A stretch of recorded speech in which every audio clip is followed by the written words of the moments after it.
Hello friends, welcome back to my channel. সবাই কেমন আছো? সবাইকে প্রথমেই জানাই বকরিদের শুভেচ্ছা, ঈদ উল জাহার শুভেচ্ছা সবাইকে। সবার এতক্ষণে তো নামাজ আশা করি কমপ্লিটও হয়ে গেছে। সকাল থেকে সব কাজ সেরে নিয়ে এখন আমি তোমাদের সাথে ব্লগ ভিডিও শুরু করেছি। তো এটা হচ্ছে আমার বোন, আমার পুতুল পিসির মেয়ে। ও আমার থেকে খুবই ছোট বয়সে, কিন্তু ও মানে কি বলবো, শাদি মুবারক হবে, মানে অনেক অল্প বয়সে পেকে গেলে যা হয় আর কি। ক বছর হলো বল? লাভ ম্যারেজে 3.5 বছর। 3.5 বছর। তো ওর সাথে তোমাদের পরিচয় করে দিই। ওর নাম হচ্ছে ফারসিনা। ও ইউটিউবে ভিডিও করে টুকটাক, ও আর ওর হাজব্যান্ড আর কি। তো ফারসিনা, সবাইকে তোমরা সবাই, আশা করি তোমরা সকলেই খুব ভালো আছো। আর কিছু তো আমাদের বাড়ির পিছনে যে বাড়িটা আছে ওটা হচ্ছে আমার পিসির বাড়ি। তো ওরা এখানে এসছে আর কি, এখানে থাকবে। আগেও এসেছিলো কিছুদিন, তখনও ছিল। ওই দেখো সুহান, দেখো আমাকে মানে ফুলি পিসি বলে ডাকতো, এখন আবারও ফুলটিসি বলে ডাকলো। জানি না তোমরা শুনতে পেয়েছো কি, এত আসতে বললো। সুহান আবার বলো তো, বল। বলবে ফুলটুসি, এক্ষুনি ডাকলো, বল না, এখন আর বলবে না কি?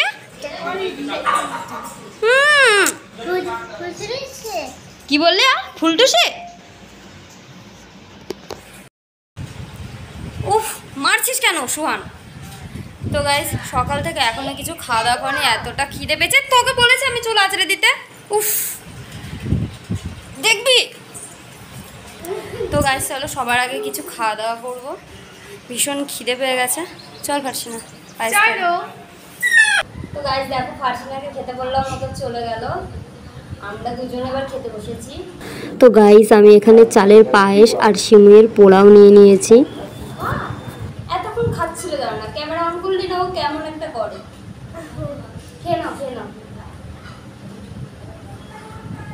মজা মজা।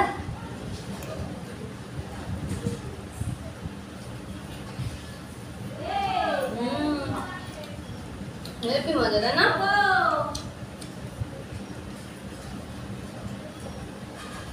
খাও, খেয়ে নাও, আবার দেবো।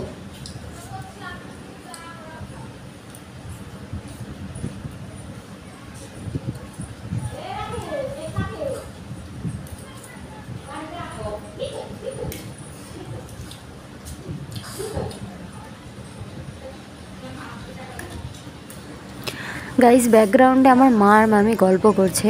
আর আমার আর একটা ভাইপোকে কতবার যে ওকে আমি ডেকেছি খাওয়ার জন্য, কিন্তু কিছুতেই এলো না। মিষ্টিটা আমি খাবো না, খেয়ে নে। আগে আগে পায়েসটা খা, মিষ্টিটা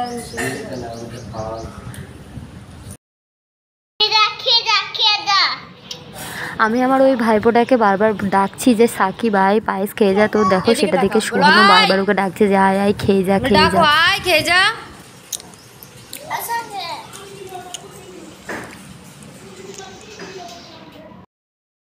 নে আমার কাছে আয়, কাছে আয়, কাছে কাছে নে। হাঁ কর বড় করে, খা খা, সবটা খেয়ে নিবি। খেয়ে নাও, মুখ বন্ধ করে খেয়ে নাও, মুখ বন্ধ করে খা, খেয়ে নে।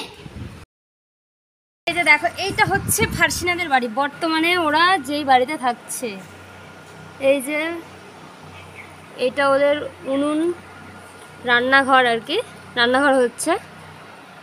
আর এই যে এদিকে পায়খানা বাথরুম, এদিকে আমাদের রান্না হচ্ছে, আমাদের বাড়ি। বাঁশ গাছগুলো সব কেটে দিয়েছে। হ্যাঁ যাচ্ছি, দাঁড়া। আমাদের যে কোনো অনুষ্ঠান মানেই হচ্ছে বাড়িতে খেয়ে দিয়ে ঘুমাও, আমাদের কোথাও ঘুরতে যাওয়ার প্রয়োজনও পড়ে না। আর কি বলবো, কোনো এনজয় নেই, বাড়িতে সাজো গোজো বসে থাকো। এর জন্য তো এখনো নতুন জামা পরিনি, মানে পরেছি বলতে এটাই পরেছি, সুতিরটা। তো রান্না বান্না নেই নাকি? রান্না বান্না হ্যাঁ করবো এখন। তোমাদের তো দেখালাম ফারসিনার বাড়িটা, এই যে আমার জানালার পিছন থেকে। ওই যে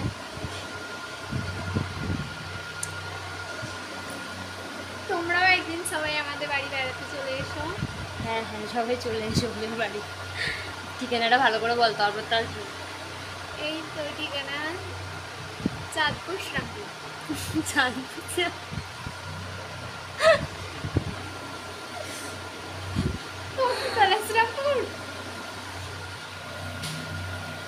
ঠিকই বলেছিস তুই, মানে চাঁদপুর আলাদা গ্রাম, শ্রীরামপুর হচ্ছে আলাদা গ্রাম, মানে পাশাপাশি দুটো। আমাদেরটা চাঁদপুর আর ওই পাড়াটা হচ্ছে শ্রীরামপুর, হ্যাঁ মানে নবদ্বীপ। হ্যাঁ, নবদ্বীপ শ্রামপুর এটা, আর এটা চাঁদপুর শ্রামপুর। তাহলে আমি ঠিকই বলেছি, চাঁদপুর শ্রীরামপুর। তাহলে কি তা বুঝাও ভালো করে। আচ্ছা আচ্ছা, টাটা। এখন টাটা। 2000 years later. কিসে গলার হয়েছে? তো ডান হাতে একা একা মেহেন্দি দিইনি বলতে কালকে রাতে আমার খুব ঘুম পেয়ে গিয়েছিল, এর জন্য আমার মেহেন্দি পরতেও পারিনি। তা মানে প্রতিবার আমি পায়েও মেহেন্দি করি, খুব সুন্দর করে, ভালো লাগে দেখতে নুপুর পরলে। তো কালকে আমার এতটা ঘুম পেয়ে গিয়েছে, আমি মেহেন্দি হাতেও মেহেন্দি করতে পারিনি, পায়েও করিনি। আর এমনিতে প্রতিবার বাঁ হাতে করে মেহেন্দি দিই, ডান হাতে কেন কার থেকে দিয়ে নেবো, রাতে বসে বসে একা একা দিই বাঁ হাতে করে। তো ও দেখলাম খুব সুন্দর করে মেহেন্দি দিয়েছে, এর জন্য ওকে বললাম বেকার বসে আছিস, আমাকে এই দেখো গাইস, আমি হাতে নিজে নিজে একা একা মেহেন্দি দিচ্ছি। যারা যারা দিতে চাও আমার বাড়ি চলে এসো। তো আমি বললাম যে বসে আছি, আমাকে একটু মেহেন্দি লাগিয়ে দে, তাহলে বেকার মেহেন্দি আছে যেহেতু। মেহেন্দি ছিল ঈদে, তো দিতে পারিনি, মা তখন কিনে দিয়েছিল, দুটো মেহেন্দি ছিল। তো আমার আর খেয়াল নেই, তো আমি আবার কিনেছি কালকে দুটো। তো তারপর রাতে দেখছি নাকি যে দুটো ছিল, তাহলে 4টে মেহেন্দি আছে। তারপর মাকে দিয়ে দেবো ভাবলাম, মায়েরও শরীরটা তো খারাপ, বললাম পায়ে লেগেছে, দি সেই থেকে এখনও মানে মায়ের মন মেজাজও ভালো না, শরীর ভালো না বলে। তো মাকে দিয়ে দেওয়া হয়নি, নাহলে মাকে দিয়ে দিলে হয়ে যেত। তো সেজন্য লাগাচ্ছি, এখন মেহেন্দি করছি বাড়িতে বসে বসে, ঈদটা আর কি আর করবো। আমাদের গাইস ঘুরতে নিয়ে যাওয়ার মানুষ নেই বলিস না, তোর বরকে বল বিকেলবেলায় যাই আমরা সবাই, তাহলেই তো হবে। আমার বর তো আমায় কোথাও ঘুরতেই নিয়ে যায়, তাহলে মানে চল ভীষণ আমরা কম।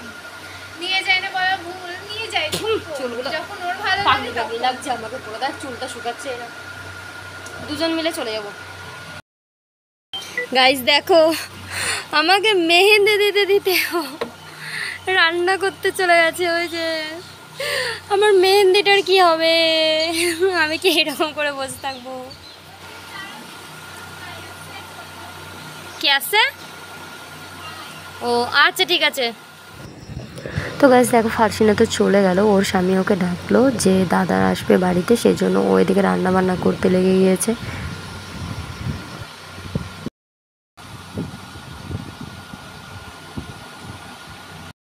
তো গাইস দেখো, এখন দুপুরের খাওয়া দাওয়া করবো, আর অনেক আগেই মায়ের রান্না বান্না সব কিছু হয়ে গিয়েছে। তো আমি গিয়ে ভাত বেড়ে নিয়ে আসলাম সবার জন্য। আর আজকে হয়েছে চিকেন আলুর ঝোল আর বেগুন ভাজা। মাকে বেশি কিছু সবজি রান্না করতে আজকে না করেছি, যেহেতু পায়েস খাবো। তো এখানে আমরা সব পরিবার মিলে সবাই বসে পড়েছি। আর হ্যাঁ, সব পরিবারের মধ্যে মিসিং আছে বৌদি, কেননা বৌদি বাপের বাড়ি গিয়েছে। আর গাইজ জানো, আমাদের মোহিনী খুবই বদমাইশি করে, কেননা ও এতটা পরিমাণে ভালোবাসা পায় যে কি বলবো, বাড়ির মেয়ের মতো থাকে। দিন দিন ও খুবই বদমাইশি হয়ে যাচ্ছে। আমাদের প্রত্যেকের শুধু গায়ের কাছে এসে বসবে, ঘুমাবে একসাথে, পুরো মেয়ের মতো কোলের মধ্যে এসে। তার মধ্যে খাওয়ার সময় ও খুব ডিস্টার্ব করে, খুব জ্বালাতন করে। আর কিছুতেই ও বাইরে যায় না, ঘরের মধ্যে শুধু ফ্যানের হাওয়ায় চলে আসে। ওরও খুব গরম করে, সেই কারণে একমাত্র ঘুমাতে যাওয়ার সময় ও আমাদের থেকে আলাদা থাকে, তাছাড়া সব সময়তেই আমাদের সাথেই ও থাকে, মিলেমিশে বাড়ির একজন সদস্যের মতো। তো এরপরেই খাওয়া দাওয়া কমপ্লিট করে আমরা সবাই মিলে শশা খেয়ে নিলাম।